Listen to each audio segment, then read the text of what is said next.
Olá, meu irmão. Olá, minha irmã. Graça e paz. Desejo que esta reflexão de hoje encontre guarida em seu coração e que chegue até você, até a sua família, levando consolo, tranquilidade e paz. E que sirva para o nosso amadurecimento espiritual e, acima de tudo, que nos dê certeza, ainda mais, de que nossa vida está segura em Jesus Cristo. Meus irmãos, o tema que nós vamos abordar hoje, nesse devocional, ele está relacionado com o nosso cotidiano. Aliás, ele impacta diretamente o nosso cotidiano. Ele muitas vezes, por vezes, influencia o meu modo, a maneira como eu me relaciono socialmente, a maneira como eu me relaciono em família. Ele geralmente me tira da zona de conforto e me faz reavaliar as tomadas de decisões ou os planos organizados e prontos para serem executados. E dependendo da maneira, meu irmão, como você encara, ele pode te animar ou te entristecer. Ele pode te revigorar ou te adoecer. Nós estamos falando das circunstâncias que estão diante de nós, que chegam para nós como tempestades, nos atingindo, nos impactando, e nós muitas vezes não percebemos, exceto quando já estamos sendo levados. O tema hoje da nossa reflexão é: não olhe as circunstâncias, pois somos casas de boas novas. E o texto básico, e o texto que vamos trabalhar é 2 Coríntios 4:18, que diz: não atentando nós nas coisas que se veem, mas nas que se não veem. Porque as que se veem são temporais, e as que se não veem são eternas. Nesse capítulo 4, Paulo, mais uma vez, está fazendo a defesa da sua fé. Agora, diante de um público, de determinado grupo da igreja, que alega que por ele passar privações, passar necessidades, ser flagelado, muitas vezes, ele não é de Deus. Ele não foi alguém chamado por Deus. E Paulo, então, começa a ensinar a igreja, nesse capítulo, que não são as circunstâncias que definem quem é chamado e quem é servo de Deus. Não, mas é o próprio Deus. E ele chega, então, no versículo 18, já depois de uma exposição bastante clara de que nós temos um tesouro guardado em jarro de barro, como fala o versículo 7, que não nos permite ficarmos refém das circunstâncias, que não nos permite ficar órfão em momentos de crise, que é justamente o tesouro que ele fala é o nosso Senhor Jesus Cristo. Mas o texto em si, o versículo 18, que fecha totalmente, que fecha por completo o capítulo 4, Paulo nos chama a prestar atenção, mais ainda, na forma como eu, como você, meu irmão, devemos encarar a realidade, encarar a vida e encarar os problemas que chegam. Paulo, então, define duas categorias de pessoas. Uma que está plantada, que está olhando a tempestade chegar e não vê solução para aquilo. E a outra pessoa é aquela que vê a tempestade chegando, mas não vê naquilo um problema que não possa ser vencido. E o mais interessante é que uma categoria exclui a outra. E é justamente sobre isso que nós queremos tratar e enfatizar. Qual categoria você está hoje vivendo? Você está naquele grupo de pessoas que, por passar um flagelo, que por estar passando dificuldades, por estar passando uma crise de pandemia mundial, não consegue ver saída? está limitando o seu olhar aos noticiários que informam, infelizmente, o número de pessoas falecidas? Você está limitando o seu olhar aos noticiários das redes sociais que lhe envenenam? E aí você esquece de que as circunstâncias definem neste momento quem você é? Ou você pertence àquele outro grupo que, em face à grande crise, você sabe que sua vida está segura em Jesus Cristo? Você sabe que, com os olhos da fé, você consegue encontrar solução, porque a soberania de Deus define quem nós somos, porque a soberania de Deus define o que ocorre e deixa de acontecer. Paulo faz então essa brilhante conclusão, chamando o povo a uma reflexão, a uma análise, a uma interpretação de identidade. Paulo nos chama a responder quem realmente somos em face aos dramas da vida, em face às crises mundiais. Um dos principais fatos que nós devemos observar nesse texto é justamente saber como você encara as circunstâncias que trazem crises, que trazem dores. Como você traz? Em que você ampara a sua fé? Em quem você se ampara? Em Romanos 8:24 diz o seguinte: porque na esperança fomos salvos. Na esperança fomos salvos.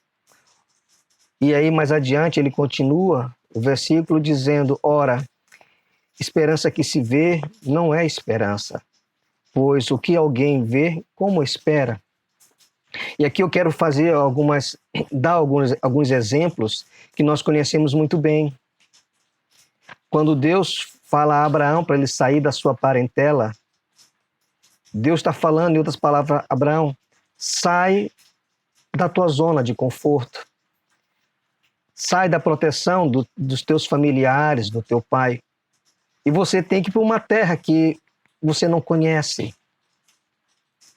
Apesar das dificuldades, apesar das muitas dificuldades que ele passou, ele entendeu por fim quem era Deus na sua vida.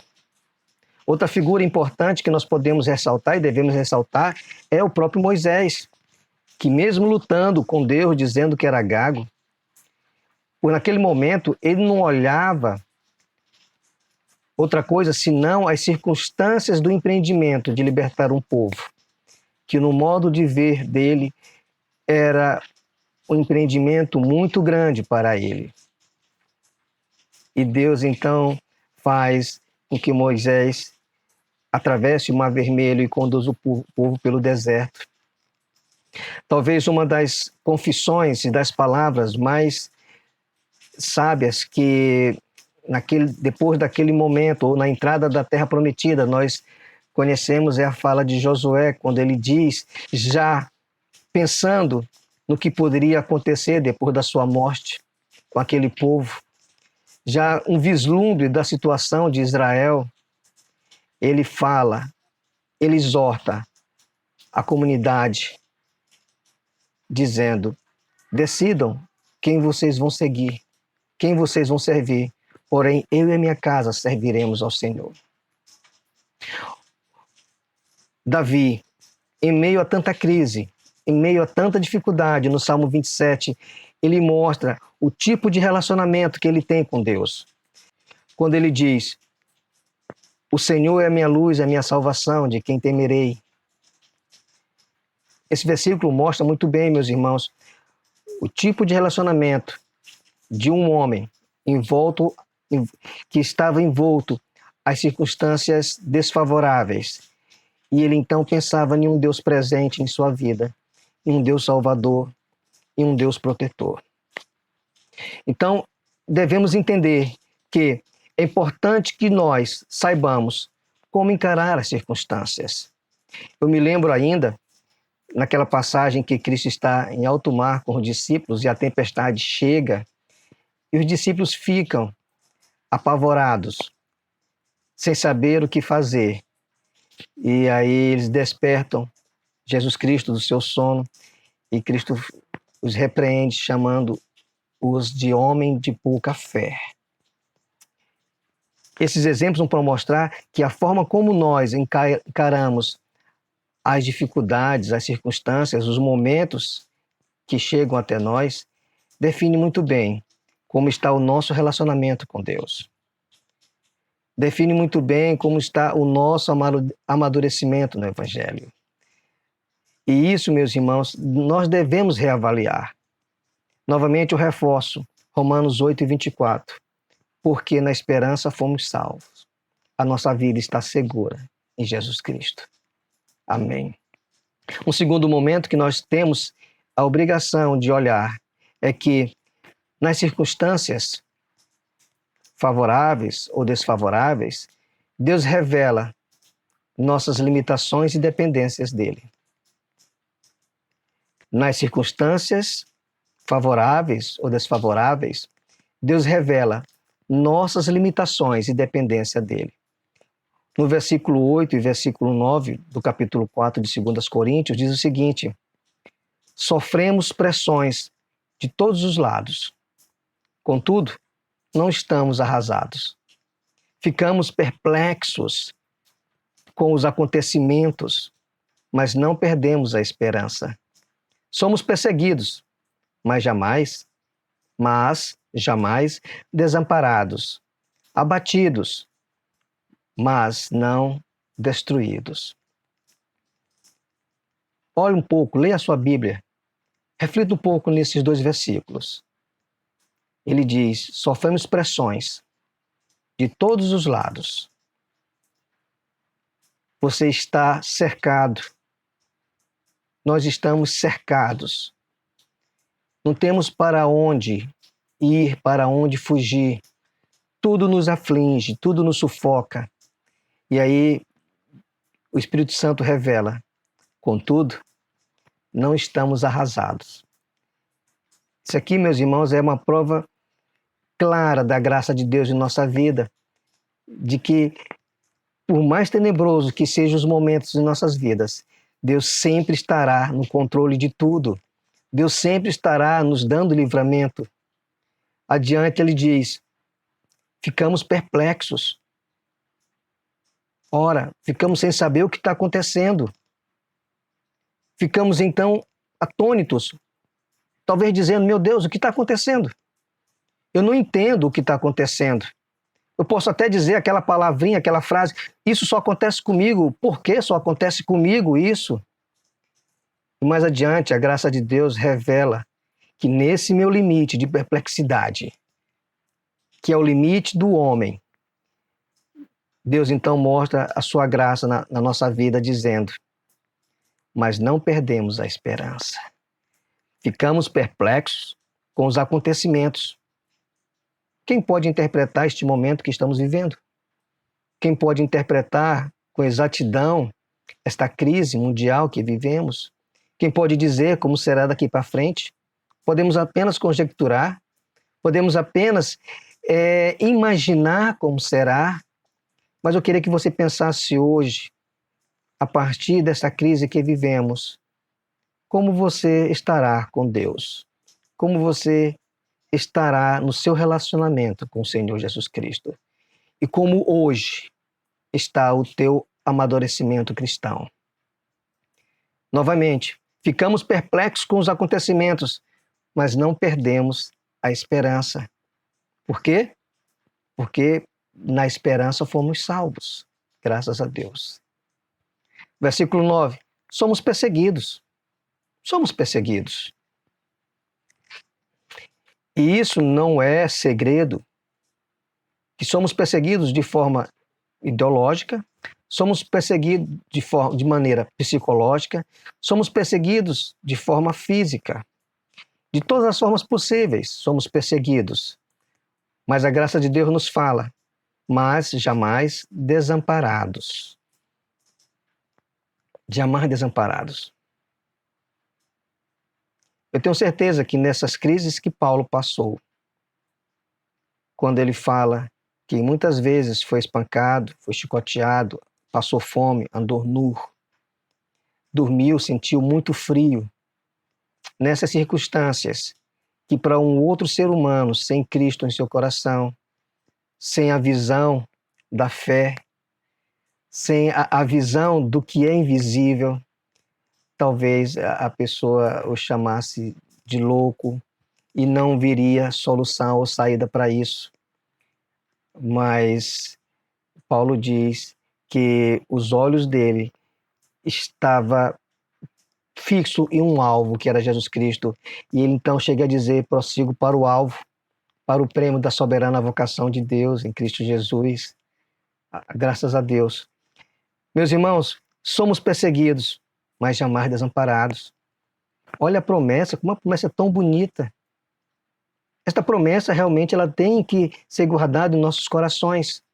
E nós temos que dormir e acordar todos os dias lembrando que por mais que difícil esteja a situação, que por mais impactado eu esteja diante dessa realidade que vivo hoje, eu nunca estarei desamparado.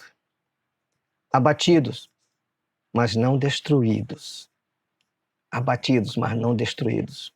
Policarpo, que segundo a história cristã fala ter sido o último discípulo de João, preso no madeiro para ser queimado, e ouvindo a súplica dos governadores para que ele negasse Jesus Cristo, ele disse, como poderei, eu tenho 80 anos, como poderei negar alguém que nunca me fez mal?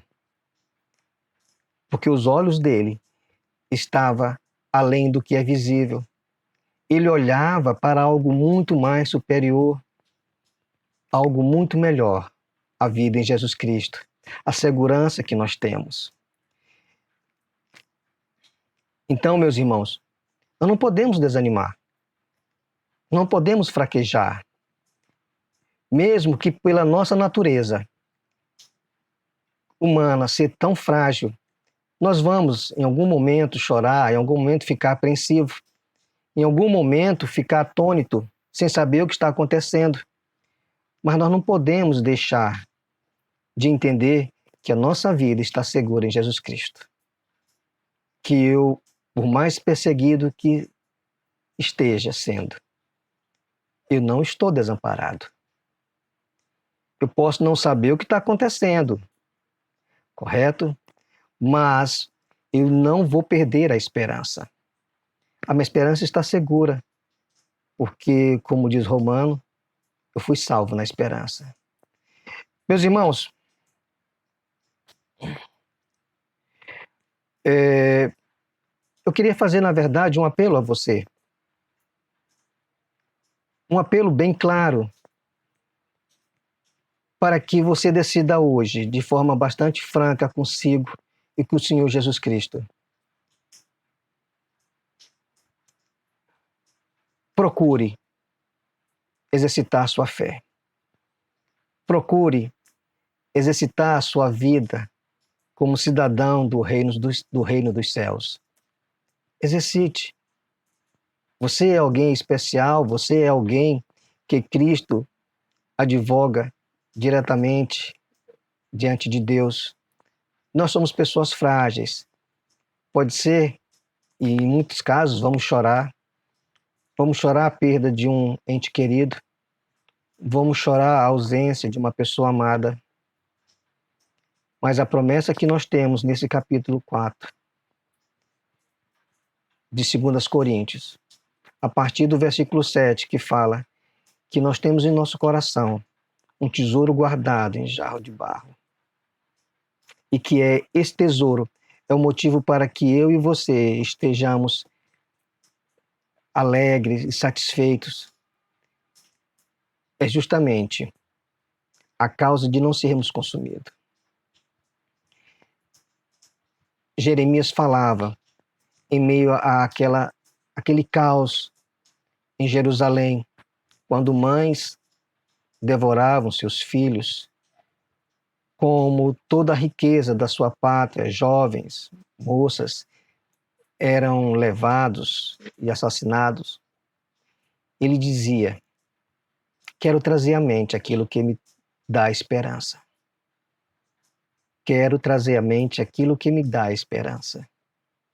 Então, não pense que Deus nos deixou aqui no mundo isento de aflições, mas Ele nos dá a oportunidade de que, pelas aflições, aqueles que estão fora vejam que a nossa vida é justamente as boas novas de salvação. Que aquelas pessoas que estão nos observando, essas testemunhas, fiquem então confusas, sem saber por que diante de tantas aflições nós ainda sorrimos e somos alegres, mesmo quando há motivos, muitos motivos para chorar. Então, e nós somos boas novas, casas de boas novas. A nossa vida deve refletir a boa nova que o Evangelho traz a todo mundo. A nossa vida deve refletir, acima de tudo, a imagem de Jesus Cristo, porque Ele é a nossa esperança. Ele é justamente o motivo da nossa alegria, a nossa salvação. Não deixe as circunstâncias tomar o lugar do Senhor Jesus Cristo em sua vida. Não deixe as circunstâncias determinar a sua alegria, a sua tristeza. Acima de tudo, é o Senhor que advoga por nós.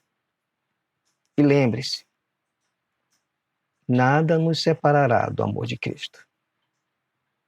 Que Deus nos abençoe, que o Senhor nos guarde e que o Espírito Santo trabalhe em nossos corações para buscarmos as coisas invisíveis, aquilo que é o melhor de tudo.